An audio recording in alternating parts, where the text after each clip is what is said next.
하나님의 말씀을 함께 보겠습니다. 로마서 3장 1절에서 8절입니다.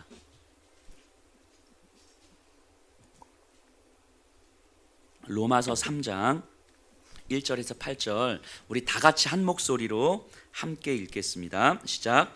그런즉 유대인의 나음이 무엇이며 할례의 유익이 무엇이냐? 범사에 많으니 우선은 그들이 하나님의 말씀을 맡았음이니라.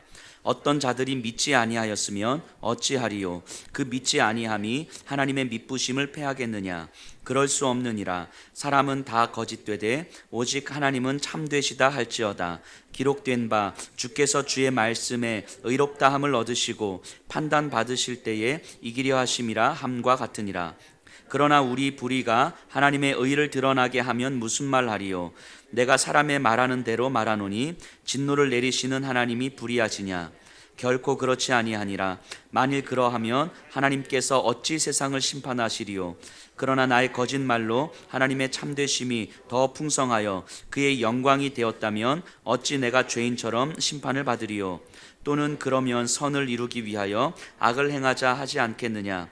어떤 이들이 이렇게 비방하여 우리가 이런 말을 한다고 하니 그들은 정죄받는 것이 마땅하니라. 아멘. 자리에 앉아주시기 바랍니다.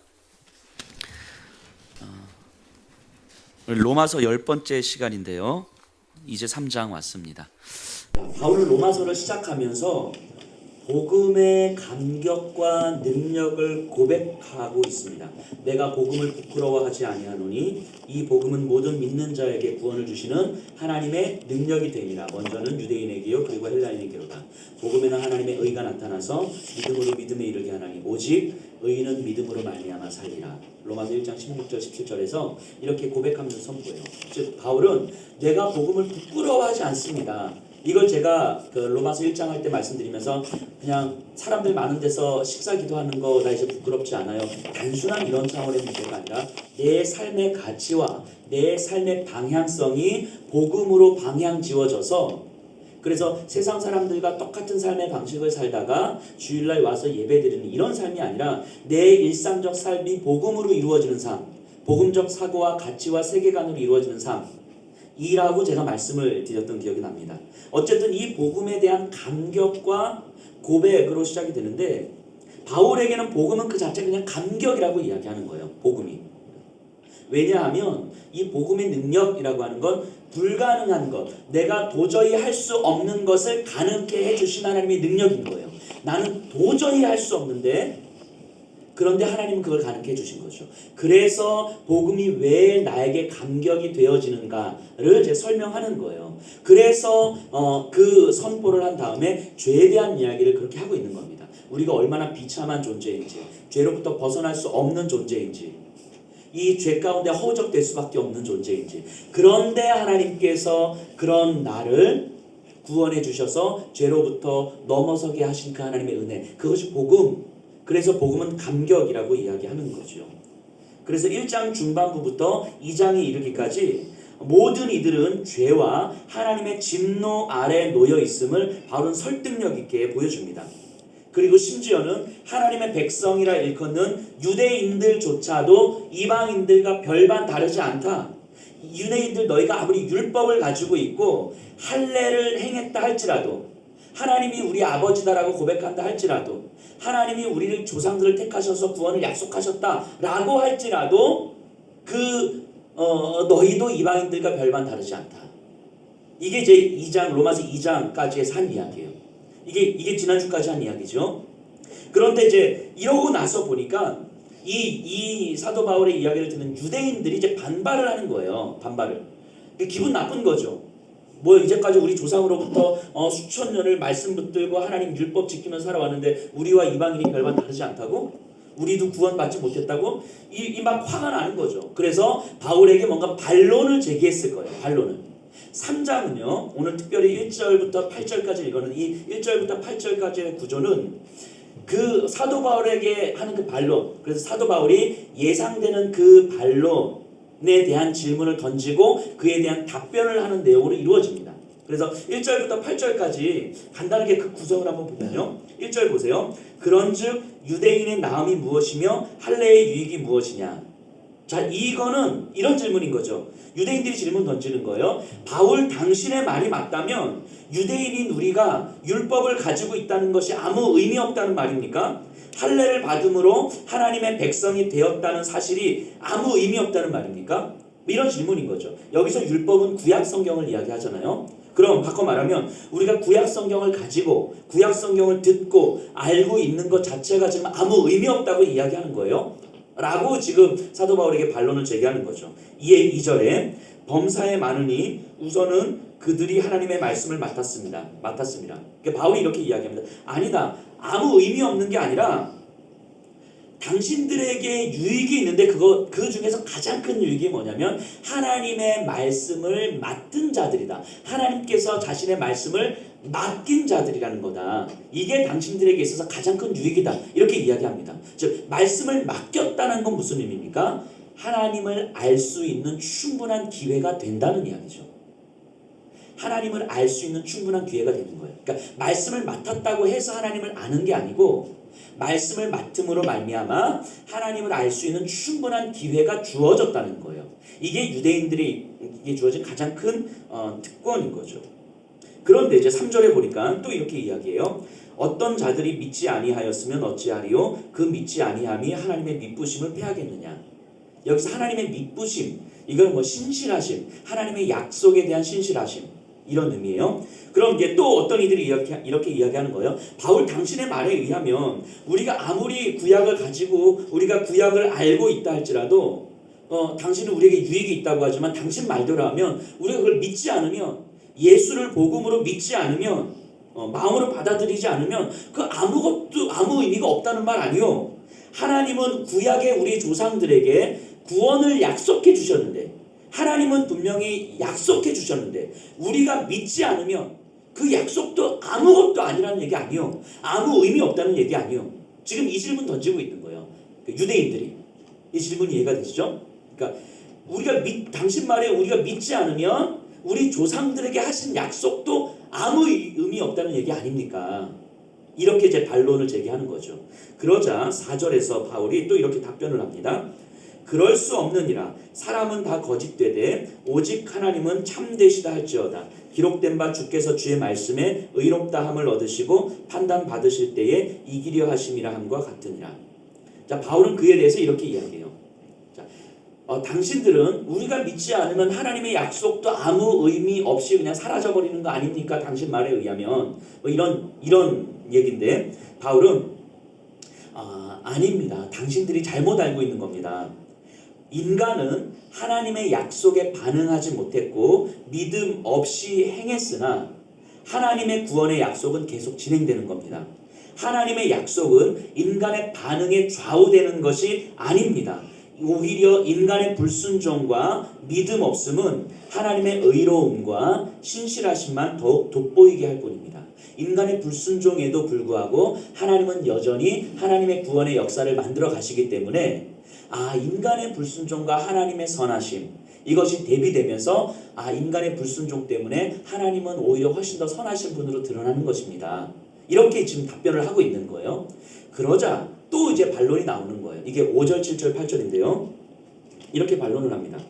그러나 우리 불의가 하나님의 의를 드러나게 하면 무슨 말 하리요? 내가 사람의 말하는 대로 말하노니 진노를 내리시는 하나님이 불의하시냐?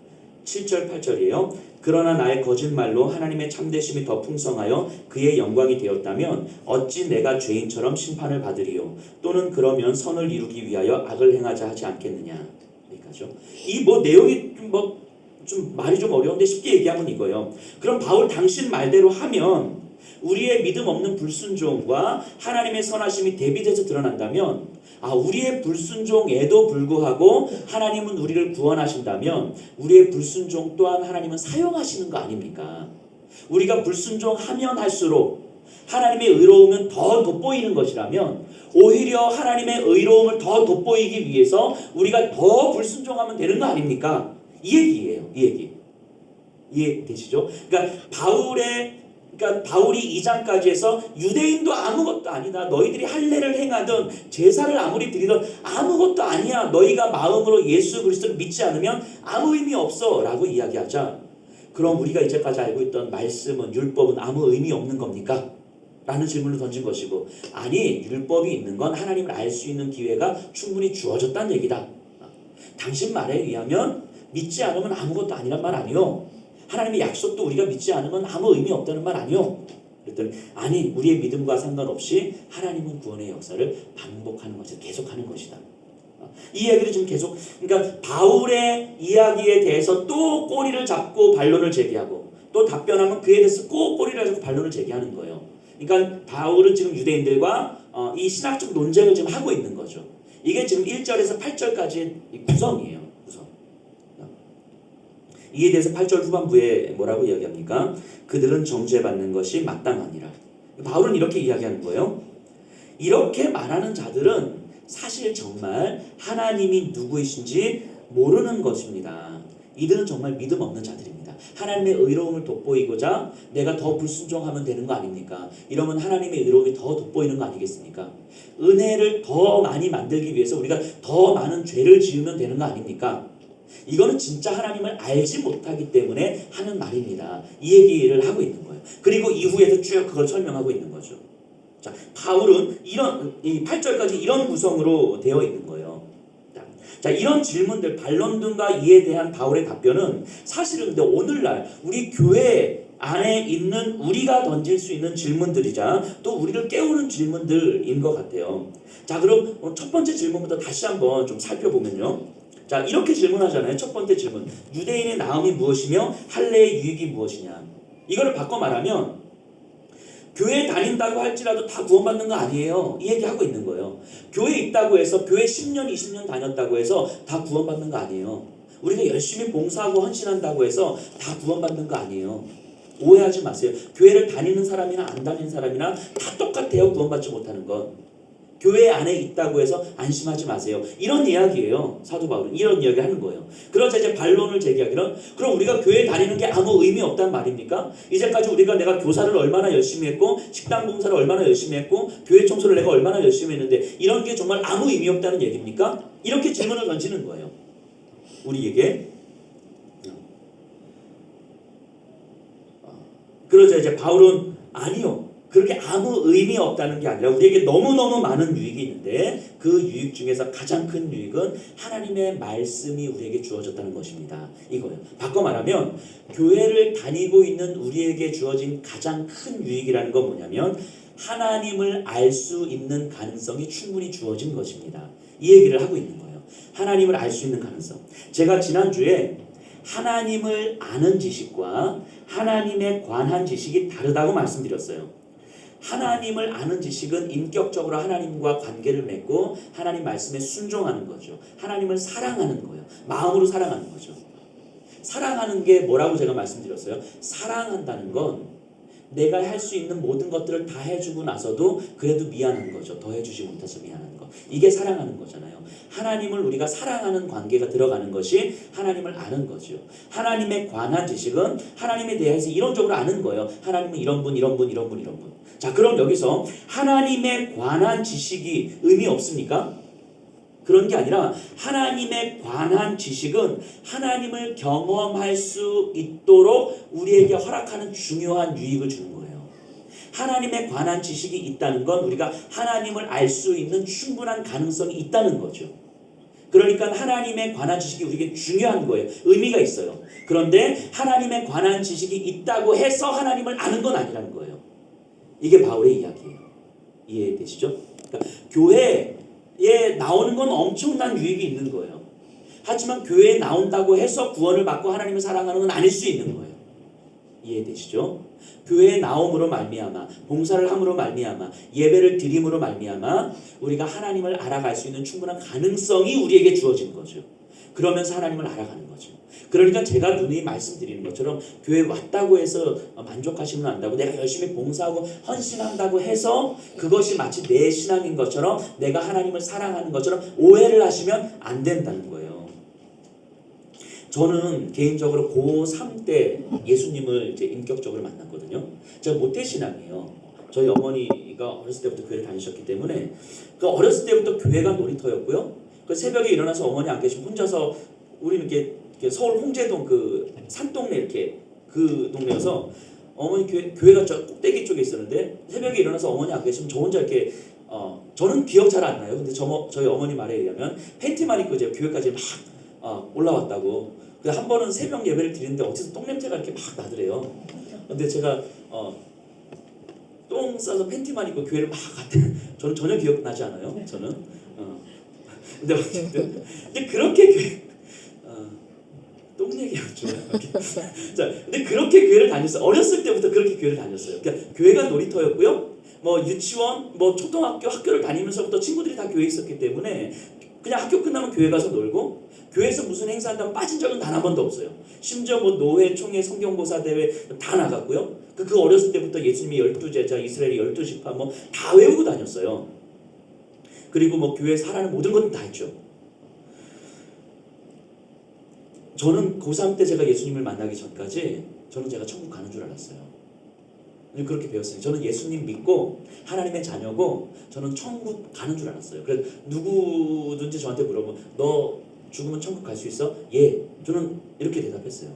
그런데 고3 때 제가 예수님을 인격적으로 만나면서 그 전까지 내가 갖고 있던 믿음이 가짜라는 걸 알게 된 거예요. 가짜라는 거. 배워서 알게 되었다. 배워서 알고 있었던 거라는 걸 알게 된 거죠.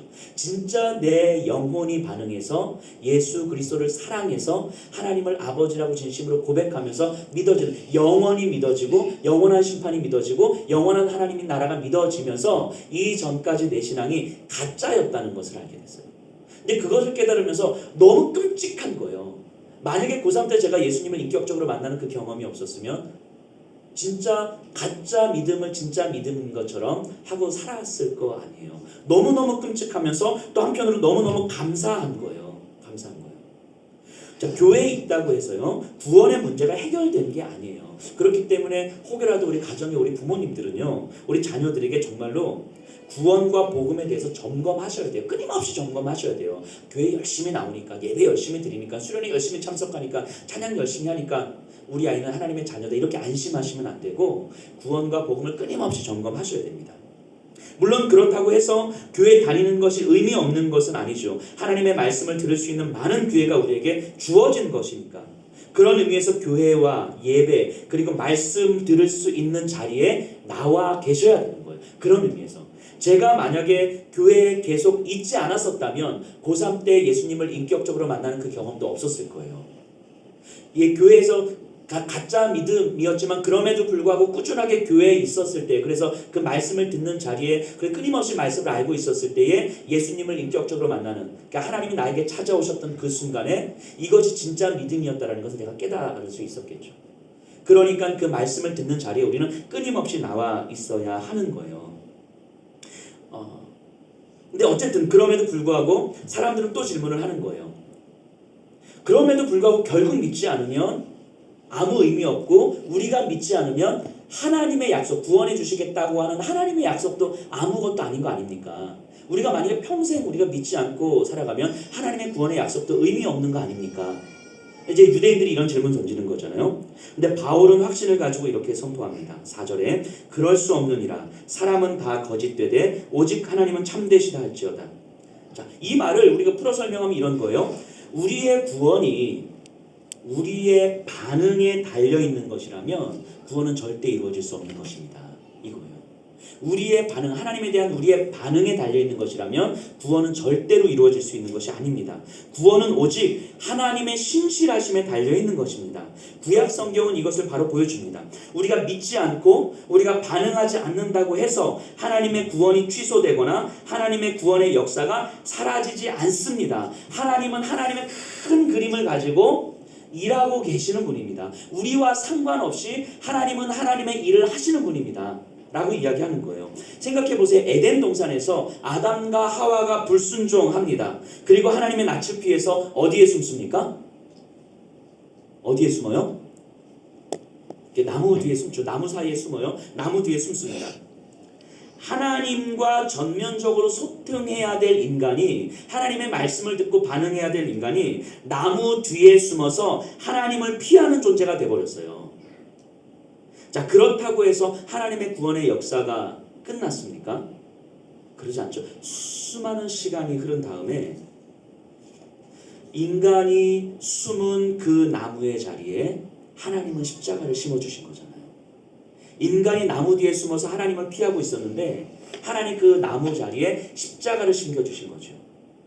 그리고 그 십자가를 통하여서 인간을 다시 한번 직접 하나님 앞에 설 수 없으니 예수님의 십자가를 통해서 하나님 앞에 서게 하신 거잖아요.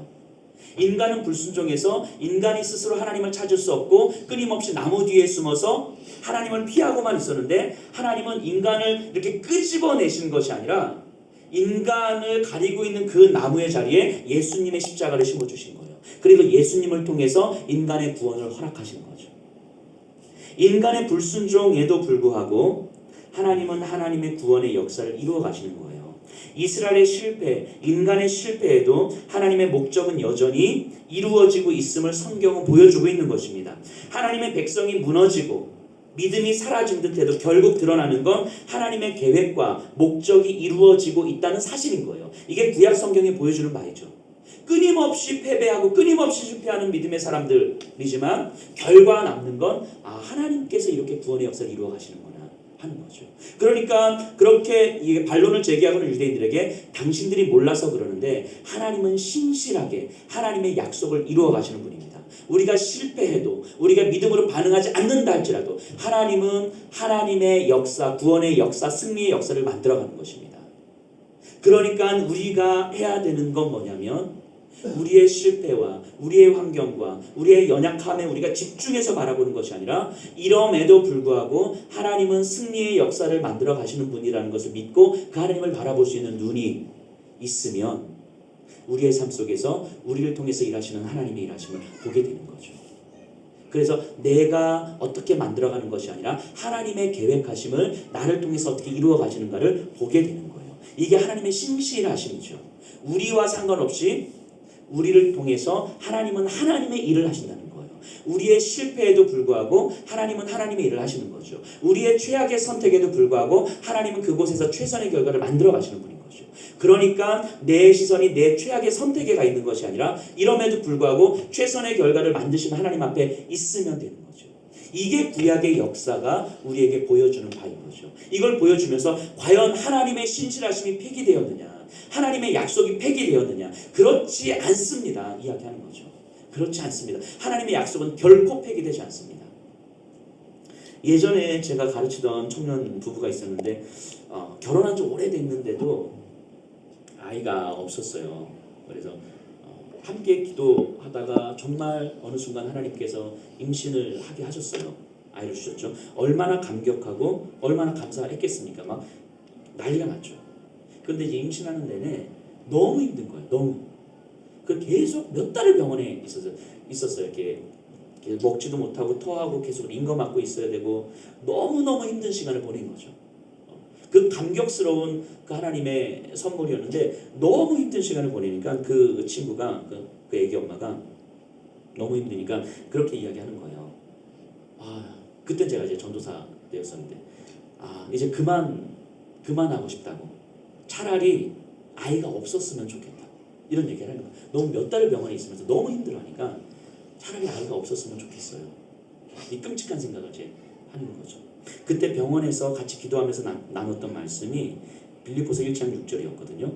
너희 안에 착한 일을 시작하신 이가 그리스도 예수의 날까지 이루실 줄을 우리는 확신하노라. 너희 안에 착한 일을, 선한 일을 시작하신 이가 그리스도 예수의 날까지 이루실 줄을 우리는 확신하노라. 그러니까 이런 이야기를 많이 나눴어요. 우리의 신앙의 근거와 우리의 삶의 근거가 나에게 있는 것이 아니라 하나님에게 있는 것이기에 우리의 눈을 들어서 하나님이 어떻게 일하심을 좀 보자고. 우리의 눈이 지금 내 앞에 상황, 내 감정에 치우쳐 있으면 절대로 견딜 수가 없다고. 그렇게 기도하면서 지금의 상황의 근거를 하나님에게서 한번 찾아보자고. 그렇게 몸부림치면서 기도했어요. 그리고 그 아이는 잘 태어났고 지금은 둘째까지 이제 잘 크고 있습니다. 근데 그 아이를 볼 때마다 빌립보서의 말씀을 생각하게 돼요. 우리 신앙과 삶의 근거가 정말 하나님임을 볼 수 있는 그 영적인 눈이 필요하다는 것을 간절하게 생각하게 됩니다. 내 삶에서 무뎌질 때마다 나의 실패와 나의 연약함에도 하나님은 하나님의 목적을 이루시는 분이라는 걸 볼 수 있는 우리의 영적인 갖기 위해서 그렇게 몸부림치는 거죠. 기도하는 거죠. 그러다가 어느 순간 그 하나님을 바라볼 수 있을 때에 나의 처절한 실패, 나의 연약함, 나의 무너짐에도 불구하고 우리는 충분히 견딜 수 있는 힘이 되는 거죠. 왜냐하면 하나님은 하나님의 약속을 결코 폐기하지 않으시는 거예요. 나를 자녀 삼아 주셨다는 하나님의 그 약속을, 영원한 생명을 주시고 내가 여전히 너를 돌볼 것이고 내가 너를 보아와 같이 버려두지 않을 거다라고 하는 그 하나님의 약속을 하나님은 결코 폐기하지 않으시기 때문인 거예요.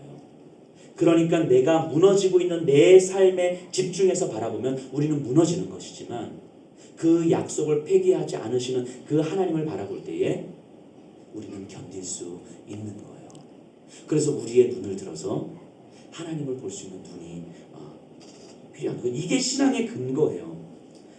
생각해 보세요. 이 신앙의 근거가 만약 우리에게 있다면 불안해서 어떻게 살아요? 불안해서. 저를 봐도 그래요. 하루에도 수십 번씩 바뀌는 우리의 마음과 상황과 환경, 감정에 따라서, 그래서 어떤 결정을 하든 어떤 생각을 하든 수십 번씩 반복하고, 이런 우리에게 믿음의 근거가 있다면 그게 어찌 진리이겠어요? 그 불안해서 어떻게 살아요, 우리가?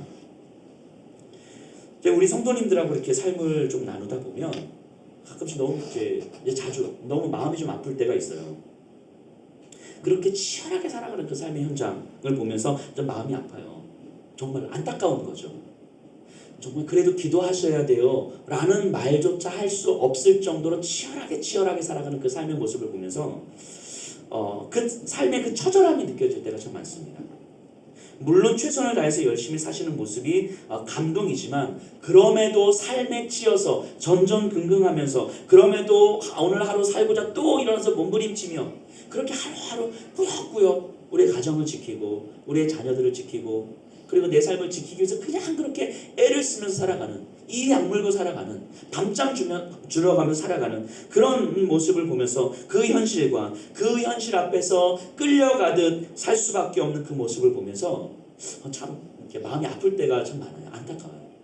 그래서 저는 가끔씩 이런 생각을 해요. 저에게 하나님께서 누구는 뭐 880조 이렇게 얘기하던데 한 100억만 주시면, 아니 100억도 아니야 10억만 주시면, 근데 우리 성도님들 정말 그렇게 일하지 마. 제가 한 달에 1,000만 원씩 드릴게요. 한 달에 1,000만 원씩 드리고 우리 그냥 행복하게 삽시다. 뭐 이러고 싶어요. 하나님 저한테 한 10억 주시면 제가 한 달에 1,000만 원씩 우리가 행복하게. 아마 그런 정말 인간적으로 그런 마음들이 막 들어오는 거야. 그 치열한 삶의 현장에서 정말 눈물 머금고 살아가시는 그런 모습들이 너무너무 마음이 아파요. 그런데 그런 모습을 보면서 정말 그렇게 치열한 현실이기 때문에 어쩔 수 없이 그냥 그렇게 사세요. 뭐 기도하지 못하죠. 기도할 시간 없으시죠? 기도하지 말고 사세요. 말씀 읽을 시간 없으시죠? 말씀 읽지 말고 사세요. 주일날 예배 나오는 것도 솔직히 많이 힘드시죠? 또 늦게까지 일하시고 주일날 아침에 예배 나오면 얼마나 힘드십니까? 예배 나오지 말고 그냥 집에서 쉬세요 라고 말하고 싶은 마음이 여기까지 굴뚝같이 올라오지만 제가 그럴 수는 없잖아요. 그럼 제가 어떻게 해야 되겠어요? 어떻게 해야 되겠어요? 그렇다고 기도해야 됩니다, 말씀 읽어야 됩니다 라고 말하는 게 솔직히 너무 부담스러운 거예요. 그 삶의 모습이 어떤지 알기 때문에. 그러니까 더 힘내서 기도하는 거예요. 제가 더 힘내서 기도하는 거고 더 힘내서 말씀을 준비하는 거죠. 왜냐하면 우리 성도님들의 그 치열하게 살아가는 그 삶의 현장 속에서도 그럼에도 불구하고 그 삶과 신앙의 근거가 나에게 있는 것이 아니라 이 치열하게 어쩔 수 없이 살아가는 우리의 현실에 있는 것이 아니라 살아계신 하나님께 그 근거가 있다는 것이 믿어지는 그 눈과 바라볼 수 있는 그 눈이 있기를 하나님 앞에 간절히 구하는 거예요. 그래서 우리에게 어느 순간 이 말씀이 믿어지는 은혜가 들어와서 내가 치열하게 이를 악물고 눈물을 머금고 어쩔 수 없이 살아가지만 내 삶의 근거와 내 신앙의 근거가 살아계신 하나님께 있고 그 하나님께서 나를 위해서 영원한 하나님 나라에 영원한 초소를 이미 준비해놓고 계시는구나 라고 하는 사실이 우리에게 확 들어오면, 그 사실이 우리의 영혼 가운데 훅 믿어지면 기적이 일어나거든요. 어떤 기적이냐면 삶의 힘이 생겨요. 삶의 소망이 생겨요. 내가 살아가야 될 이유가 분명해지는 거예요. 분명히 내가 일어날 힘은 전혀 없는데 막 지쳐서 쓰러져서 감정이 예민해져 있으면 사람들이 눈빛과 표정과 말투 하나에도 예민하게 반응하면서 이러고 있는데, 그럼에도 불구하고 그 말씀이 훅 들어오면 희한하게 살아가야 될 힘이 생겨요. 이게 기적 아닙니까? 이게 복음이에요. 이게 복음이죠. 내가 생각했을 때는 나는 일어날 힘이 전혀 없는데 어느 순간 내가 일어나 있는 거예요. 내가 생각했을 때는 내 삶에 소망을 품을 수가 없는데 어느 순간 소망이 품게 되는 거예요. 언제부터 어떻게 소망이 품어졌는지 몰라요. 근데 품어지는 거예요. 이게 복음이에요. 그래서 복음은 우리의 영혼에 들어와서 우리의 마음을 만지는 거죠. 우리의 마음을 바꾸는 거죠.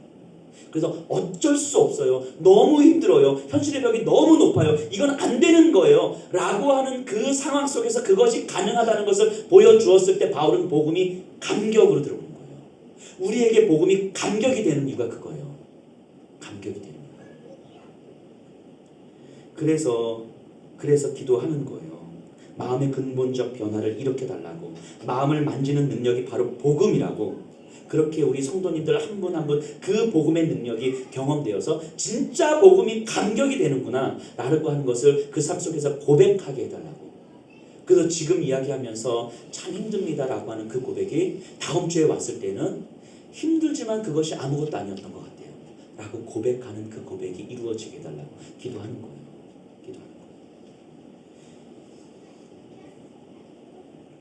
그런 기도하라고 하나님께서 담임 목사 시켜주신 거 아니겠어요? 그런 기도하라고. 그래서 기도합니다. 그래서 우리 성도님들이 때로는 불편하셔도 기도하는 거예요. 불편하셔도. 제가 1000만 원씩 막 매월 드리고 싶지만 1000만 원씩 드리는 것을 선택하기보다는 이렇게 기도하는 것을 선택하는 거예요. 나아가 교회를 생각해 보면 똑같습니다. 교회가 인간에 의존한 제도와 조직에 불과하다면 이렇게 교회가 오늘날까지 존속하지 못했을 것입니다. 인간의 불순종과 믿음 없음에도 여전히 이 땅에 교회가 존재하는 이유는 하나님의 계획과 하나님의 계획을 이루심 안에 교회가 있기 때문이에요. 그러니까 교회는 하나님의 계획 가운데서 그 존재의 의의를 찾아야만 하는 거예요. 바꿔 말하면 교회는 하나님의 의도를 끊임없이 찾고 구할 때에 참된 교회의 모습이 이 땅에 드러나는 거예요. 우리 한 분 한 분이 예수평화교회인 거잖아요. 한 분 한 분이. 그럼 우리가 참된 하나님의 계획을 구하고 찾아낼 때 우리가 참된 교회의 모습으로 성도의 모습으로 서는 거죠. 그러니까 영원을 소망하면서 이 땅에 살기에 결코 탐욕스러울 수가 없어요. 교회는. 탐욕을 추구할 수가 없는 겁니다. 바꿔 말하면 교회가 탐욕스럽다는 것은 영원을 소망하지 않는다는 이야기죠. 교회의 교회됨이 아니죠. 영원의 눈으로 사람들을 보기에 내게 주어진 모든 것을 흘려보낼 수 있는 교회가 되는 거예요. 흘려보내지 않고 딱 가두어서 우리들만의 축제를 누리는 교회는 영원의 눈으로 사람을 볼 수 없다는 이야기죠. 영원을 소망할 수 있다는 것만으로도 감격하고 벅차서 오늘 내 삶이 마지막이어도 충분합니다. 이 고백을 하게 되는 거예요. 그렇기 때문에 내 남은 삶이 오늘이 마지막이어도 충분하기 때문에 이 마지막으로 남은 내 삶이 자기 안전을 위한 삶이 아니라 나를 부르신 하나님의 이유를 찾고 살아내는 그런 교회가 되는 거예요. 그런 교회. 교회는 그러해야 되는 거예요. 교회가 우리들의 안전을 추구하고 우리들만의 축제를 추구하고 탐욕스러움을 추구하게 됐을 때에 그것은 인간이 만들어낸 제도나 조직일 뿐인 거죠. 이게 바울이 유대인들에게 그렇게 이야기를 하고 있어요. 제가 지난주 우리 PPT 잠깐 보여주세요. 우리 이번 주에 베트남을 다녀왔잖아요. 오늘 말씀을 묵상하면서 이 베트남에서 만났던 사람들에게 잠깐 하고 마무리를 좀 마쳤으면 좋겠는데요. 이제 이번에 베트남 일정의 핵심은 베트남의 소수 민족을 만나는 거였어요. 그러니까 여기서 호치민으로 가서 호치민에서 야짱이라는 곳까지 비행기 타고 1시간을 갑니다. 거기서 또 차를 타고 3시간 정도를 들어가요. 3시간 정도를 들어가면 지금 보이는 저 교회, 화북교회인데 저기 이제 마을에 있는 소위 우리로 치면 이제 시골 읍내에 있는 교회. 근데 저곳에서 또 차를 타고 1시간 정도를 더 들어가요. 그럼 소위 말하는 처석교회, 읍내교회에서 이제 마을교회로 들어가는 거죠. 근데 그 마을교회를 이제 소수민 지도자들을 보고 온 건데요. 저곳이 이제 화북교회라고 하는 곳이고요. 화북교회에 갔더니 저기 현지 분들이 저희들에게 점심 식사를 대접해 주신 거예요. 엄청 많이 대접해 주셨어요. 갈비, 삼겹살, 닭고기 뭐 엄청 맛있었어요. 근데 우리 성도님들 생각하면서 이게 정말 잘 넘어가진 않더라고요. 그래서 제가 많이 먹지 못했는데 이제. 어쨌든 엄청 맛있게 조금 먹고요. 예, 이곳은 처속교회를 이제 여러분들이 갔었는데 그 중에 한 곳인데 저기는 교회가 따로 없어요. 한 가정에서 자기 집을 내어줬어요. 저기가 집이거든요. 근데 저희가 예배를 드리는 곳인데 집을 딱 들어갔더니 예수님 사진하고 십자가 이렇게 있어요.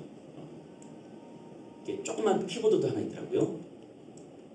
이게 저 공간이에요. 근데 저 공간에 20명이 모여서 예배를 드린대요. 20명이 아니고 20가정이 모여서 예배를 드린대요. 20가정. 그러니까 인원이 저기서 20가정이 들어갈 수가 없어요. 근데 예배 드릴 공간이 없는 거예요. 그러니까 한 가정이 자기 집을 내어주고 그리고 뭐 설교자도 없어요. 그냥 평신도 이게 집을 내어준 분이 그냥 이렇게 모여서 그냥 이렇게 찬송하고 말씀 이제 나누는 거죠. 이렇게. 저기가 이제 그 집 입구예요. 그래도 앞에 간판만 이렇게 해놓으셨더라고. 이제 교회라고. 그리고 이제 차를 타고 또 이동을 했어요. 여기는 가는 길에 그 교회 성도 집인데 자녀가 셋인데 이제 셋 다 이제 내성마비로 이렇게 있는 장애가 있는 그 가정에 가서 같이 기도해주고 왔는데 그 집에 그냥 돌판에 이제 나무자루 이렇게 놓고 이제 이곳이 이제 흐몽족이라고 이번에 원래 가려고 목적했던 그곳인데 저번에 마을 들어갔더니 저 마을은 선교사님도 못 들어가시더라고요. 그래서 그 화북교회라고 읍내에 있는 교회까지는 우리를 가이드해 주신 선교사님 들어가시는데 처속교회까지는 못 들어가시더라고요. 이제 위험하기도 하고 그래서 처속교회는 이제 통역 없이 이제 간 거예요. 통역 없이. 그러니까 통역이 없으니까 사람들이 뭔가 메시지를 막 주시는데 무슨 말인지 잘 모르겠는 거예요. 근데 저분은 막 제 손을 끌어안고 막 배가 아프다고 그러니까 기도 좀 해달라고 그래서 가서 이제 기도해 드리고 이렇게 나왔어요. 저분이 하는 게 부엌이더라고요. 이렇게 하는 마을이고요. 이렇게 살아가는 모습들이고요. 사람들 집이고 여기가 이제 그들이 이제 예배드리는 곳이 조그만 교회인데 교회인데 이 흐몽족이 한 150여 명 되거든요. 그런데 이 150여 명이 다 예배를 드린대요. 다. 이게 기적과 같은 일이죠. 근데 저곳에서 모여서 이제 조그맣게 이제 듬성듬성해요. 이렇게 공간들이 비 오면 막 비 새고 막 이런. 그런데 근데 저곳에서 150명이 모여서 예배를 드려야 되는데 예배를 못 드리는 거예요. 공간이 너무 좁고 지난번 저곳에서 부활절 예배를 드렸다고 하더라고요. 누군가 사진 찍어서 보여주는데 진짜 이렇게 150명 딱 들어가 딱 이렇게 예배 드리는 움직이지도 못해 150명 이렇게 이렇게. 그러니까 저분들이 너무 예배를 드리고 싶은 거예요. 너무. 그러니까 저곳에서 안 되고 이제 새롭게 예배를 드릴 공간이 필요한 거죠. 그래서 저분들이 예배당을 건축하기 위해서 준비를 하는데 150명 중에서 일을 할 수 있는 분들이 한 40명 정도 된다고 그래요. 근데 하루 일당이 5,000원이래요. 하루 일당이. 그런데 하루 일당을 5,000원씩 일이 매일 있는 것도 아닌데 근데 그런 분들이 모아서 땅을 구입하는 거예요. 예배당을 건축하려고. 저곳입니다. 이렇게 풀밭으로. 그래서 현지에서 가서 봤을 때 한 35평 정도 될까? 이런 곳인데 저 땅을 구입한 거 한 1,000만 원 정도. 저분들이 1,000만 원을 모아서 땅을 구입한 거예요.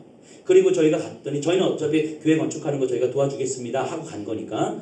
근데 갔더니 설계도까지 다 준비를 하셨더라고요. 견적을 다 뺐어요. 그러니까 한 건축 예산이 3,000만 원 정도 들어간대요. 그러면서 하는 말이 우리가 1,500만 원을 모을 테니까 목사님이 1,500만 원을 후원해 주실 수 있습니까? 이렇게 이제 얘기를 하는 거예요. 근데 제가 라오스도 그렇고 소수민족을 많이 만나봤지만 이런 민족은 전 처음 봤어요. 소수민족들을 만나면 다 도와달라고 하거든요. 다 도와주면 막 다 받거든요. 근데 이분들은 그냥 도와달라고 하는 게 아니라 우리가 이만큼 준비할 테니까 우리가 준비한 것만큼 도와줄 수 있습니까? 이렇게 얘기하는 거죠. 그래서 그분들이 삶을 거는 거예요. 하루 일당 5,000원을 받아서 최소한 자신의 먹을 거를 빼고 다 예배당을 건축하기 위해서 이게 준비를 하는 거죠. 근데 이게 오늘날 우리 한국 사회에서 교회를 건축하는 개념하고는 완전 달라요. 완전히 달라요. 그러니까 이들이 어떻게든 예배를 드리고 싶어서 하나님 앞에 예배를 드리고 싶어서 이들의 삶을 막 쥐어짜는 거예요. 왜냐하면 이들의 삶에서 가장 중요한 것이 예배인데 예배 드릴 공간이 없으니 내 삶을 들여서라도 예배 드릴 수 있는 공간을 만들고 이 공간에서 우리와 우리 아이들이 그리고 150명이지만 산지에서 조금씩 더 내려오면 사람들이 앞으로 조금씩 더 많아질 텐데 이렇게 새롭게 마을로 들어오는 사람들이 같이 예배 드릴 수 있는 공간을 만들고 싶은 거예요. 그래서 본인들이 할 수 있는 모든 것들을 다 하는 거죠. 모든 것들을 다 했음에도 불구하고 물리적으로 안 되는 부분들에 대해서 우리에게 도움을 요청한 거거든요. 그래서 그럼 알겠다고 우리가 어쨌든 1,000만 원을 약속하고 왔기에 우리가 1,000만 원을 후원하겠습니다. 그리고 나머지는 우리가 기도하면서 같이 가십시다. 그래서 당신들이 100만 원을 모으면 우리가 100만 원을 보내줄 것이고 500만 원을 모으면 500만 원을 보내주겠습니다. 이렇게 해서 우리 같이 한번 가보십시다. 이렇게 약속을 하고 이제 왔어요. 그러면서 이들이 하는 이야기가 뭐냐면 자기 말고 주변에 많은 부족들이 있잖아요. 자기들이 아이들을 예수님 모르는 그 아이들을 500명을 모을 수가 있대요. 500명을 모을 수가 있대요. 그래서 와서 목사님 매년 오셔서 자기들이 500명을 모을 테니까 복음 집회, 전도 집회 좀 해주시면 안 됩니까? 저는 이런 선생님 처음 봤어요, 진짜. 이 아이들이 자기들이 모을 테니까 이 아이들에게 예수 그리스도의 복음을 좀 가르쳐 주시고, 예를 들면 1박 2일 뭐 캠프하면서 집회를 3번, 4번씩 하고, 예를 들면 뭐 간식도 좀 주고 식사도 좀 제공해 주면서 이 아이들에게 복음을 전할 수 있는 복음 집회를 해주시면 안 되겠습니까? 마다할 이유가 없는 거죠. 마다할 이유가 없죠.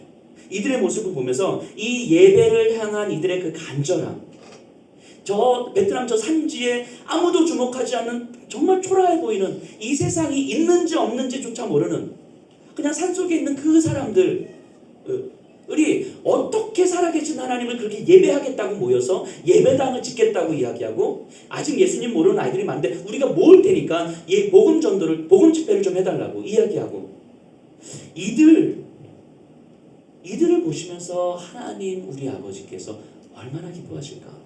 얼마나 기뻐하실까?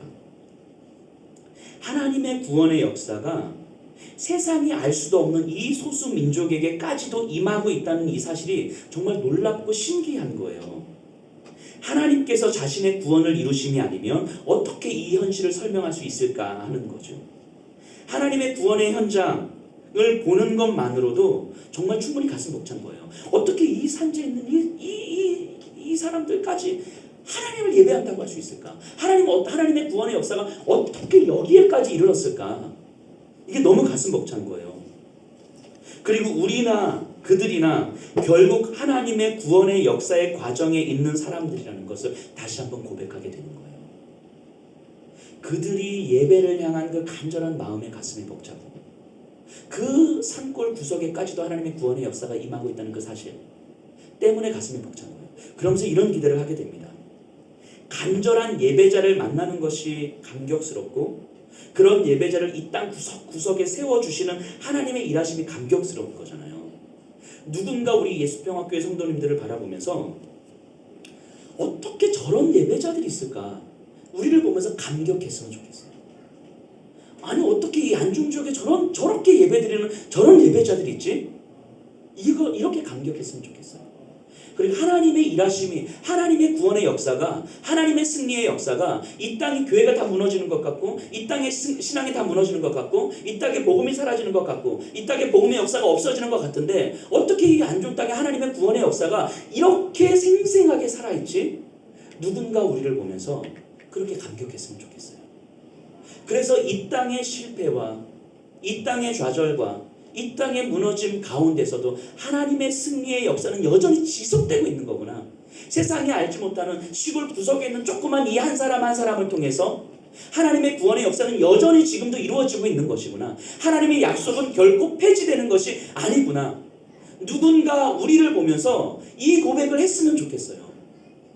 누군가 우리 전상모 집사님 딱 바라보면서 하나님의 구원의 역사는 여전히 폐기되는 것이 아니구나, 이렇게 고백했으면 좋겠어요. 누군가 우리 아이들을 바라보면서 야, 하나님의 구원의 역사는 여전히 지금도 일하고 있는 거구나, 누군가 고백했으면 좋겠어요.